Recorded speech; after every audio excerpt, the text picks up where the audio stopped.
ফা'লাম আন্নাহু লা ইলাহা ইল্লাল্লাহ, তোমরা জানো কিসের উপরে? লা ইলাহা ইল্লাল্লাহর ব্যাপারে। তোমরা কিসের ব্যাপারে জানো? লা ইলাহা ইল্লাল্লাহর ব্যাপারে। মুসলমানদের কালেমা কয়টা? হ্যাঁ, কয়টা কালেমা পড়েন আপনারা? কালেমায়ে তাওহীদ, কালেমায়ে তামজিদ, ওই যে পাঁচ শুরু হয়ে গেছে সিরিয়াল, ৫টা ৬টা ৭টা ৮টা ১০টা। ঠিক না বেটি?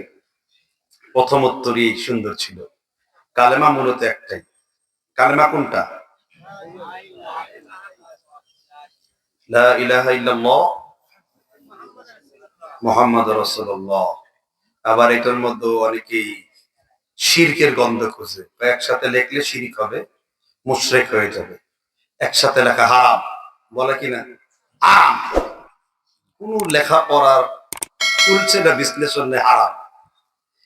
একসাথে লা ইলাহা ইল্লাল্লাহ মুহাম্মদ রাসূলুল্লাহ এই মর্মে হাদিস বর্ণনা এসেছে সনদ আকারে মোট ২৭টি। কয়টি?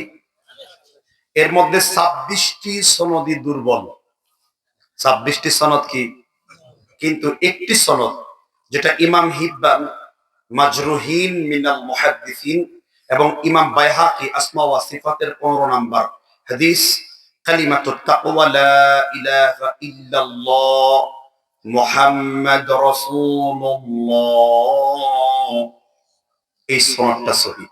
এই সনদটা কি?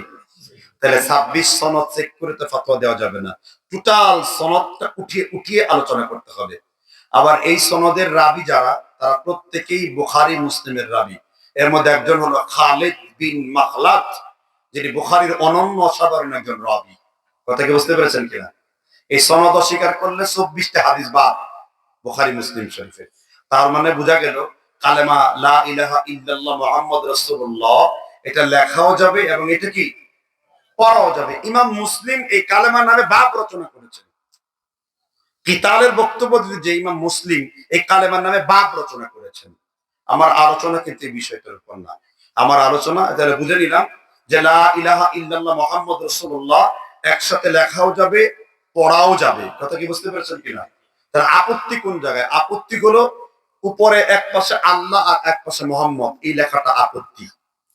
কেননা কোরআনে যত জায়গায় আল্লাহ তার রাসূলের নাম সাথে এনেছেন, সব জায়গায় আল্লাহ তুমিনুনা বিল্লাহি ওয়া রাসূল ওয়াদি এটা আলাদা করে ফেলেছেন।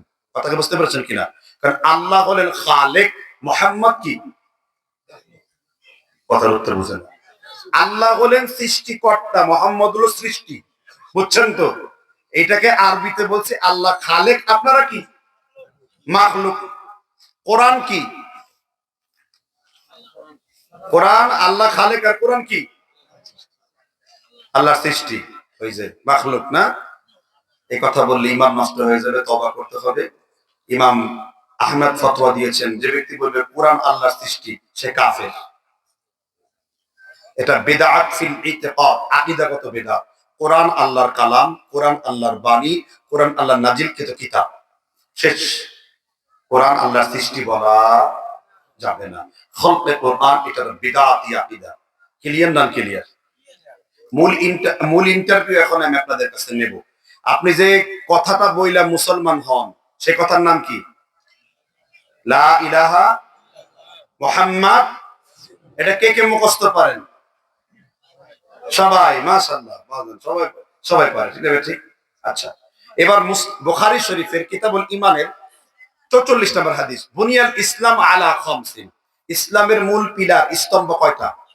এক, কথা একসাথে, এক কালিমা, দুই সালাত, তিন যাকাত, চার সিয়াম, পাঁচ হজ। এটাকে সুন্দরভাবে আপনারা বলেছেন কালেমা, নামাজ, রোজা, হজ, যাকাত। ঠিক না? ঠিক। আচ্ছা, নামাজের ফরজ কয়টি? নামাজের ফরজ, ওযুর ফরজ কয়টি? 4টি।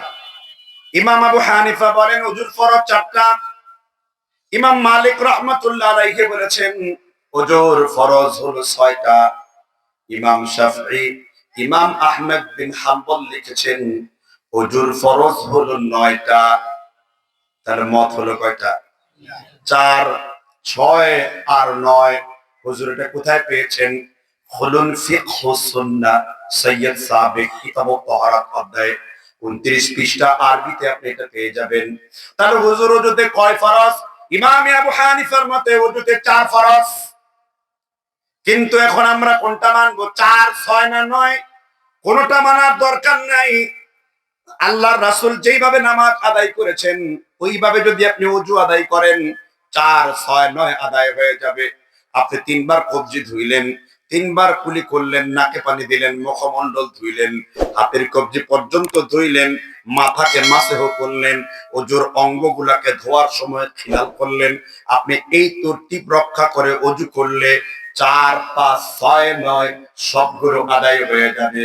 এই জন্য আল্লাহ তাআলা কোরআন কারীমে নির্দেশ দিয়েছেন, মা আতাকুমুর রাসূল ফাখুযুহু ওয়া মা নাহাকুম আনহু ফান্তাহু।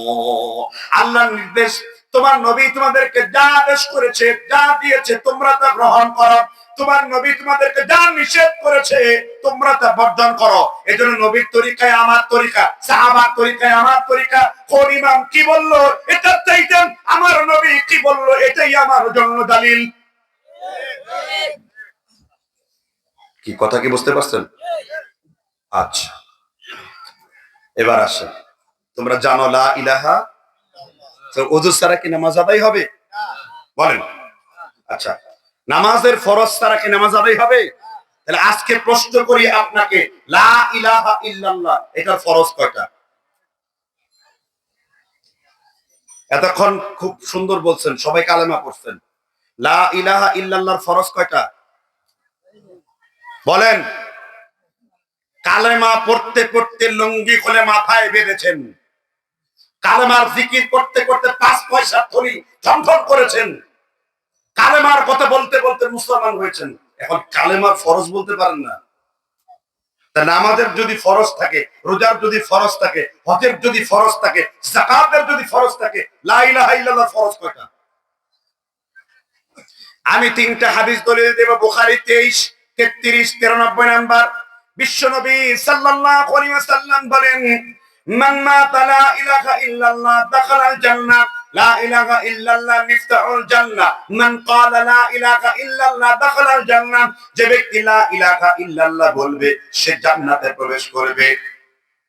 সুবহানাল্লাহ বলেন। এই হাদিস কিন্তু একেবারে, এর বুঝ কিন্তু সঠিক না।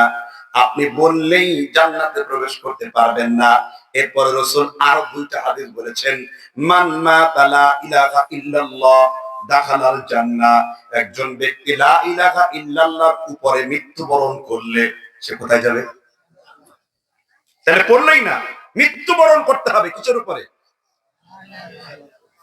লা ইলাহা ইল্লাল্লাহর ফরজ এখনো বলতে পারলেন না। আসলে ফরজ চিন্তাই কোনোদিন করেননি, কল্পনাতে দিয়ে আনেননি যে লা ইলাহা ইল্লাল্লাহর ফরজ হলো থাকতে পারে। দাড়ি পেকে গেছে, কয়দিন পর কবরে ঢুকবা, এখন পর্যন্ত তোমার কালেমার ফরজ আছে এটা পর্যন্ত শিখো নাই। বিয়ে করেছো কালেমার দোহাই দিয়ে, মুসলমান হয়েছো কালেমার দোহাই দিয়ে, মুসলমান নাম দাও কালেমার দোহাই দিয়ে, কিন্তু ফরজের কোনো ঠিক নাই। কয়েক বাপের বেটা জানলে বলে লা ইলাহা ইল্লাল্লাহ ফরজ কয়টা? খুলুন আব্দুল্লাহ ইবনে নাজদি রাহমাতুল্লাহ আলাইহি কিতাবুত তাওহীদ এর 2 নাম্বার পৃষ্ঠা। মোল্লা আলী কারি আল হানাফি ফিকহুল আকবার, আবু হানিফার ফিকহুল আকবরে ব্যাখ্যা লিখেছেন, শারহে ফিকহুল আকবার 6 নাম্বার পৃষ্ঠা। লা ইলাহা ইল্লাল্লাহর ফরজ হলো 2টো। কয়টি? বলেন কয়টি? এটাও ক্লিয়ার করে দিলাম। কোন ফরজ? এই যে 2টা যে ফরজ, কোনটা কোনটা? এই যে অনুবাদ শুরু করে দিয়েছে হুজুররা, লা ইলাহা ইল্লাল্লাহ মুহাম্মদ রাসূলুল্লাহ, এটার নাম ফরজ না? একটা উদাহরণ দিচ্ছি আপনাদেরকে, শুনবেন। গোটা লা ইলাহা ইল্লাল্লাহ আপনার ব্যাখ্যা। এইজন্য আল্লাহ চ্যালেঞ্জ করেছেন সূরা কাফের 118 নম্বর আয়াত, 110 নম্বর আয়াত, কুল্লাউ কানাল বাহরু মিদাদান লিকালিমাতি রাব্বি। আল্লাহ তাআলা বলেছেন আমার কোরআনের ব্যাখ্যা করতে যে যদি সমগ্র সমুদ্রের পানিগুলোকে খালি করা হয়, গাছরূপী কলমগুলোকে যদি কলম বানানো হয় আর তা দিয়ে লিখতে লিখতে যদি আটলান্টিক সহ 7টা মহাসমুদ্রের পানিগুলোকে শেষ করে দেওয়া হয়, ওয়ালাউ জিনা বিমিসলিহি মাদাদা, তবু তো তোমরা আমার কালেমার ব্যাখ্যা লিখে শেষ করতে পারবে না। ঠিক না বে ঠিক? আমি সেই লা ইলাহা ইল্লাল্লাহ মুহাম্মদ, আমি মূল জায়গায় আটকায় আছি। আমার বলেছে আজকে মজমা জমানোর দরকার নেই, আপনি মুসলিম জাতিকে শিক্ষা দেন। এই যে কালেমা ডানে বায়ে সামনে খালি বুকে হাত বাঁধা, রাফাইদান আলা সদরিহি, আমিন জোরে না আসতে, মানে খালি সুন্নতের বয়ান দিয়েছি কিন্তু তাওহীদ নাই।